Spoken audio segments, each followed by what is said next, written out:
Olá, estudantes do sexto ano, sejam todos muito bem-vindos à nossa aula de número 46, da matéria de ciências. Sou o professor Celso e hoje nós vamos falar sobre degradação e conservação do solo, a nossa parte 2. Nessa aula falaremos do problema das queimadas, vamos falar da degradação do solo através da sua contaminação e da sua poluição. Os objetivos específicos da nossa aula de hoje: identificar os malefícios causados ao solo pelas queimadas e para a produção agrícola. Muitos fazem queimadas para depois produzir agricultura, plantar.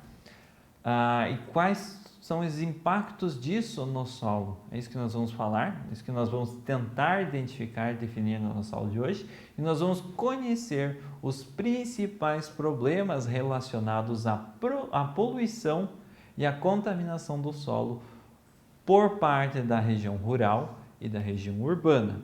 Na região rural nós temos um tipo de contaminação, um tipo de poluição do solo muito específico deles.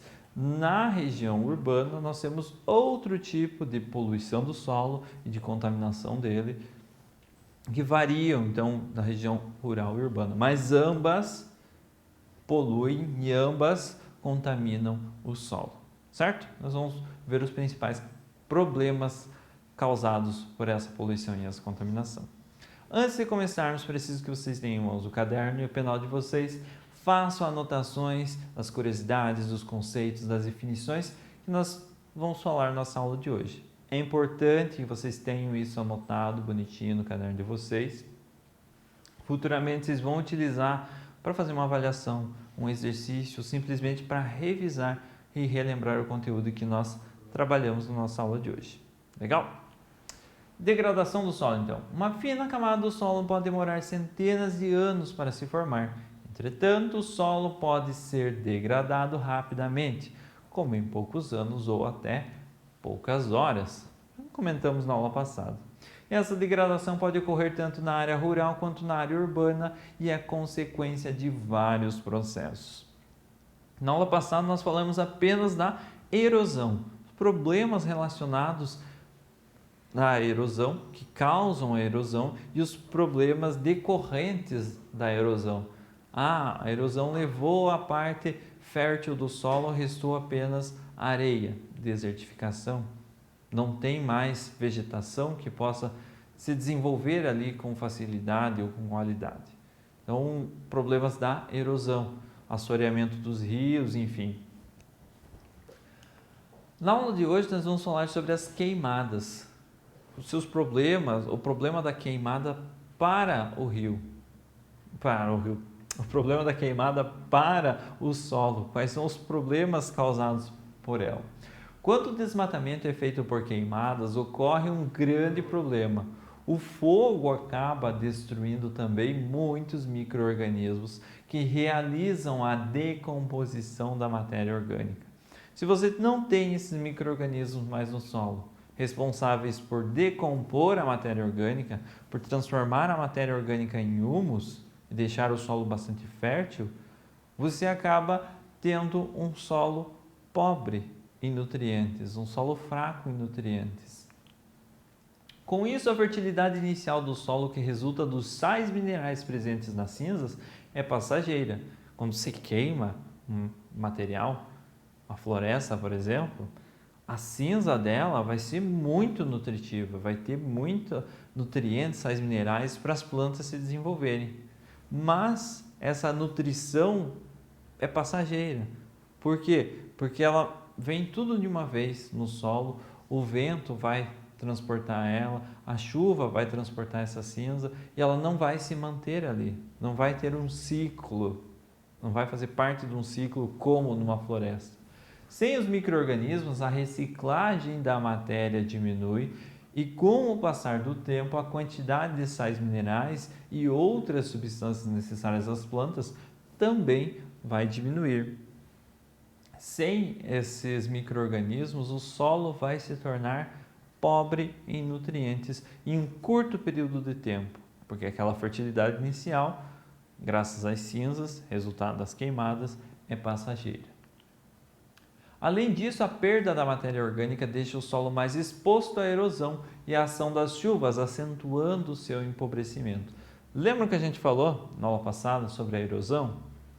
A erosão podia acontecer por conta da chuva em um solo que não tinha vegetação. O solo tem a vegetação,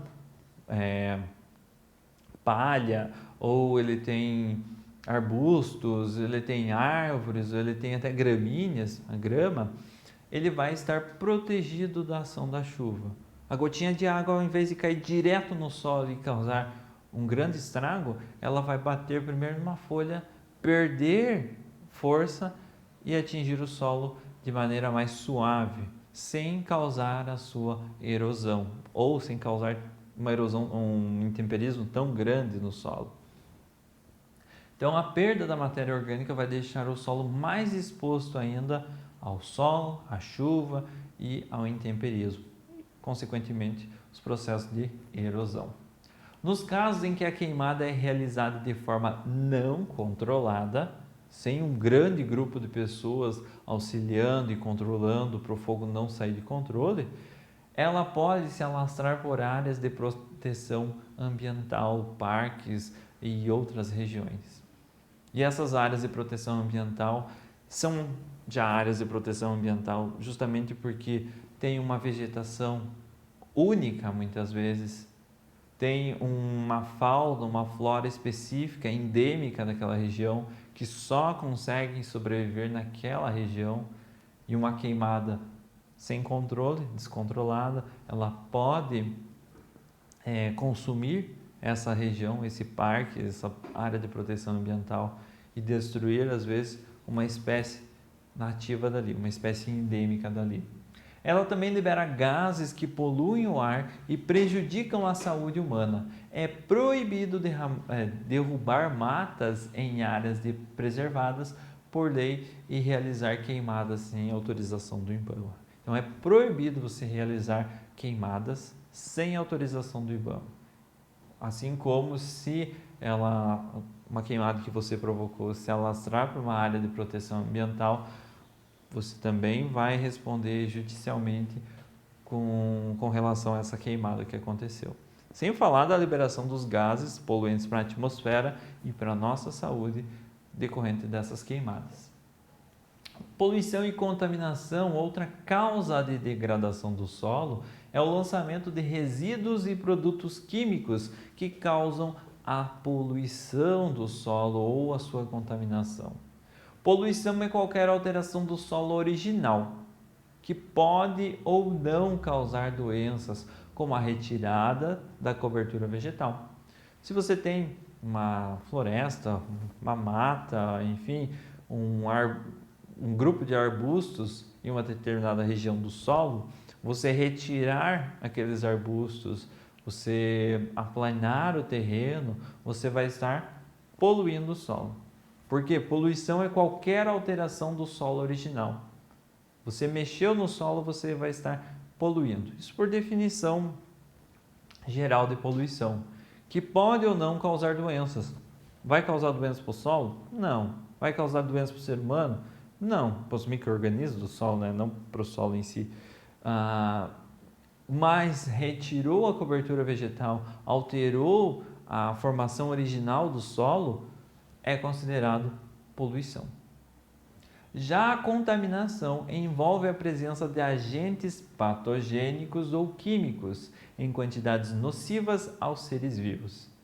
Contaminação, liberou não, uma pilha do controle remoto, jogou no meio ambiente, essa pilha ela tem agentes químicos, ela tem uma composição química que em grandes quantidades ela é nociva para os seres vivos. Pode prejudicar a saúde natural dos seres vivos, plantas ou animais ou seres humanos, enfim. Então vai ser considerado uma contaminação do solo. Ou a liberação de agentes patogênicos. Agentes patogênicos são seres vivos que causam ou transmitem doenças. Também vai ser considerado uma contaminação do solo. Nas áreas rurais, a principal fonte de contaminação do solo são os agrotóxicos utilizados para combater as pragas que ameaçam lavouras e os adubos químicos usados para corrigir a falta de nutrientes do solo. Nas áreas rurais, uso do agrotóxico. O agrotóxico vai matar as pragas que estão ameaçando a plantação, a lavoura? Vai. O objetivo dele é esse? É. Mas, logo depois que liberou os agrotóxicos, veio uma chuva, transportou esses produtos químicos para um lago, um rio, e lá ele vai prejudicar a vida aquática, matando peixes ou deixando eles doentes, enfim. Os agrotóxicos vão estar contaminando o solo, consequentemente contaminando a água, os lençóis freáticos, que vão ser transportados pela água ou pela erosão. Os adubos químicos nós já conversamos também e eles podem contaminar o solo. São importantes para corrigir a falta de nutrientes, para as plantas se desenvolverem com uma melhor qualidade? Sim, mas se utilizados de maneira inadequada, eles podem ser transportados também para os rios, para os lagos e prejudicar a vida aquática lá, alterando o pH, matando os seres vivos lá ou deixando-os doentes.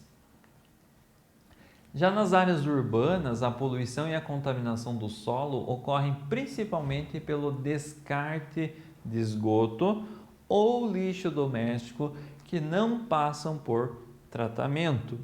Se o esgoto for liberado diretamente no solo, sem passar por um tratamento, uma estação de tratamento de esgoto, ou se o lixo for jogado diretamente no solo, ele vai contaminar esse solo. Ele pode transmitir doenças para os seres vivos que estão em contato ali com aquele solo.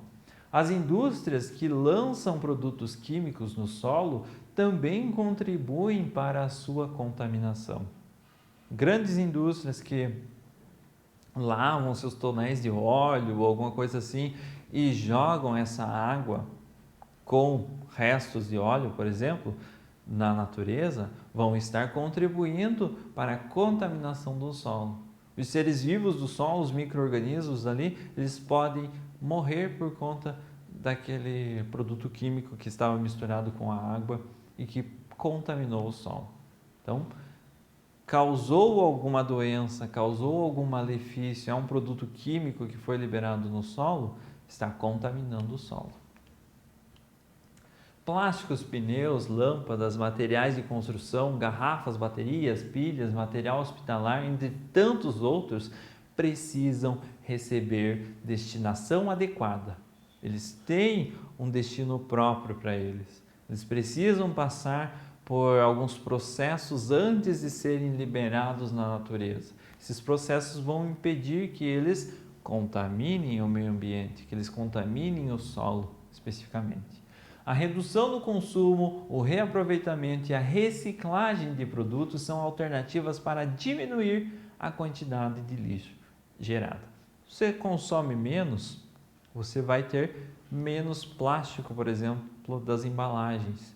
Se você reaproveita esses plásticos antes de jogar eles na natureza, você vai reduzir a quantidade de plásticos da natureza.